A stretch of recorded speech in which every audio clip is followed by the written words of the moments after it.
Assalamualaikum warahmatullahi wabarakatuh. Yang terhormat Bapak Syalam selaku dosen pengampu mata kuliah pengantar metode statistika kelas A TPB 2021 dan teman-teman semuanya.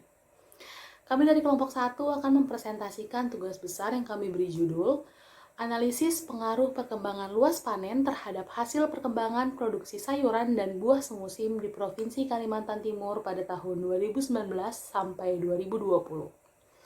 Sebelumnya, izinkan saya memperkenalkan anggota kelompok 1, dimulai dari saya Judith Aurelia Hermawan, Danur Rahmadi Saputra, Nur Halisa, Silsilah Faradita Rumengan, dan Ferda Firdaus Azahra. Untuk pembahasan pertama, latar belakang. Peranan subsektor pertanian tanaman pangan dan perkebunan dalam pembangunan perekonomian di Kalimantan Timur, yaitu dalam hal kemampuan menyerap tenaga kerja dan memberikan kontribusinya terhadap produksi domestik regional bruto atau PDRB, yang dimana dapat ditentukan berdasarkan tingkat produksi masing-masing sektor dalam pertanian. Tinggi rendahnya tingkat produksi hasil pertanian ditentukan oleh tingkat penggunaan faktor produksi, dan salah satu faktor produksi yang turut menentukan tingkat produksi hasil pertaniannya yaitu luas lahan. Dalam laporan ini, kami menggunakan metode analisis korelasi dan regresi linear berganda untuk dapat melihat hubungan antara luas lahan dengan produksi sayuran dan buah semusim. Berdasarkan latar belakang, maka permasalahan yang kami ambil dari analisis ini yaitu bagaimana statistika deskriptif, analisis korelasi, model regresi linear berganda yang kami dapat dari Minitab, dan kami melakukan simulasi prediksi dari luas lahan dengan produksi sayuran dan buah semusim di Provinsi Kalimantan Timur pada tahun 2019 sampai 2020. Adapun tujuan yang akan kami capai dalam percobaan ini, yaitu dapat mengetahui statistika deskriptif, analisis korelasi, model regresi linear berganda yang kami dapat dari Minitab, dan melakukan simulasi prediksi dari luas lahan dengan produksi sayuran dan buah semusim di Provinsi Kalimantan Timur pada tahun 2019 sampai 2020. Analisis korelasi digunakan untuk mengetahui ada atau tidak adanya kecenderungan hubungan antara dua variabel atau lebih. Pada analisis ini, paling sedikit harus ada dua variabel yang dikorelasikan. Teknik analisis korelasi digunakan untuk mengetahui kecenderungan hubungan antara variabel yang satu dengan variabel lainnya. Analisis regresi. Analisis regresi digunakan untuk memberi landasan dalam melakukan prediksi atau ramalan. Suatu variabel dapat diprediksi oleh variabel yang lain. Tujuan analisis regresi adalah menggambarkan garis regresi menggunakan persamaan regresi dan untuk memperoleh dasar prediksi yang mempunyai kesalahan atau residu prediksi yang sekecil-kecilnya. Uji signifikansi. Hipotesis kerja atau hipotesis alternatif adalah hipotesis yang digunakan untuk mengarahkan peneliti dalam mengumpulkan dan menganalisis data. Sedangkan hipotesis yang akan diuji melalui analisis statistik adalah hipotesis nihil atau yang disebut juga hipotesis nol. Kemudian, deskripsi data yang telah dilakukan di Minitab akan dijelaskan oleh Nur Halisa dan Danur Rahmadi. Baik, selanjutnya yaitu deskripsi data. Untuk deskripsi data ini kami analisis datanya mengenai pengaruh luas panen terhadap produksi sayuran dan buah semusim di Provinsi Kalimantan Timur tahun 2019-2020 yang datanya kami peroleh dari Badan Pusat Statistik.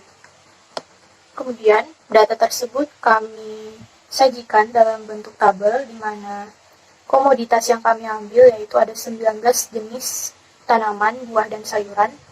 Kemudian variabel X yaitu luas panen, X1 tahun 2019 dan X2 tahun 2020.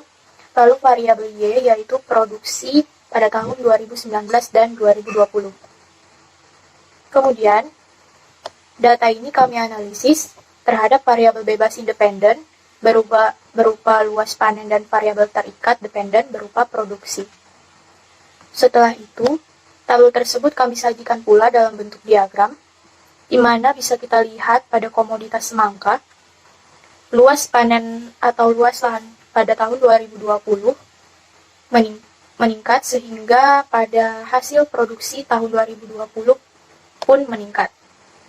Berdasarkan data tabel tersebut, juga dapat ditentukan karakteristik data yang dianalisis menggunakan aplikasi Minitab sehingga kami dapatkan nilai mean, standar deviasi, variansi, minimum, dan maksimum.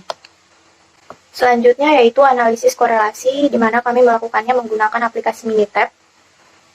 Untuk uji korelasi data tahun 2019 didapatkan nilai signifikasi 0,000, di mana 0,000 ini nilainya kurang dari alfa 0,05, sehingga terdapat korelasi yang sangat signifikan pada tahun 2019.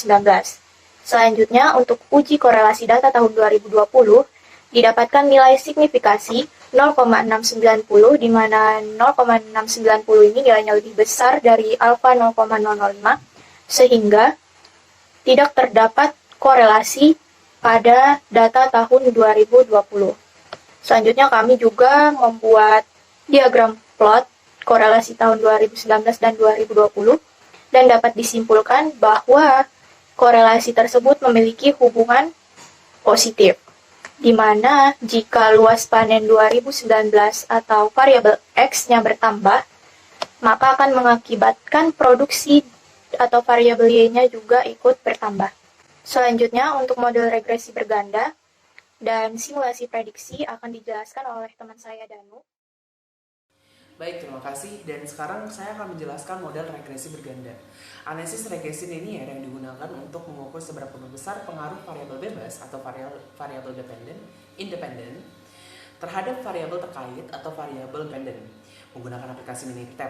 Dan hasil analisis yang kami lakukan ditemukan hasil-hasil sebagai berikut. Setelah melakukan hasil analisis regresi berganda, kami juga menemukan model summary. Berdasarkan hasil data yang dapat diketahui bahwa pengaruh variabel pada X1 dengan X2 berbanding lurus, yakni mengalami penurunan sebesar negatif 0,729 pada variabel X2 dan di variabel X1 sebesar 16,03. Simulasi prediksi. Simulasi yang dihasilkan pada uji regresi dapat digunakan untuk melakukan prediksi dari nilai variabel dependen berdasarkan dari variabel independen. Sebagai contoh, apabila menggunakan rumus linear tahun 2020, yaitu produksi sama dengan luas panen. Apabila ingin memprediksi hasil panen ketika luas lahan misalnya sebesar 10.000 hektar, berapakah panen yang dapat dihasilkan? Dari rumus tersebut, nilai luas lahan dimasukkan pada nilai X, sehingga nilai Y dapat ditentukan. Berdasarkan persamaan linear tersebut, apabila luas lahan adalah 10.000 hektar, maka produksi sebesar 6.167,9 ton. Baik, selanjutnya adalah kesimpulan. Berdasarkan hasil dari analisis dan pembahasan dari perhitungan statistika deskriptif, uji korelasi, analisis, regresi linear sederhana, dan simulasi prediksi, kami menarik 3 poin kesimpulan. Diantaranya yang pertama adalah statistika deskriptif, di mana menunjukkan penambahan luas lahan di tahun 2019 hingga tahun 2020 menyebabkan peningkatan hasil produksi. Yang kedua, terdapat hubungan linear yang signifikan antara variabel respon dengan ketiga variabel prediktornya di tahun 2019. Dan terjadi hubungan yang tidak signifikan di tahun 2020.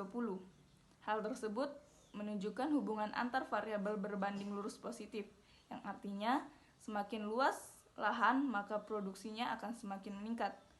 Dan yang ketiga adalah model regresi yang diperoleh tahun 2019, yaitu produksi sama dengan 431.939 ditambah 6.577 luas panen. Sedangkan pada tahun 2020 yaitu produksi sama dengan 4.917.897 ditambah dengan 0,125 luas panen. Simulasi prediksi dilakukan untuk memprediksi nilai Y dari nilai X yang diketahui ataupun sebaliknya. Demikian presentasi dari kelompok 1. Saya sebagai moderator tentunya memohonkan maaf kepada Bapak dosen dan teman-teman apabila ada kekurangan. Terima kasih.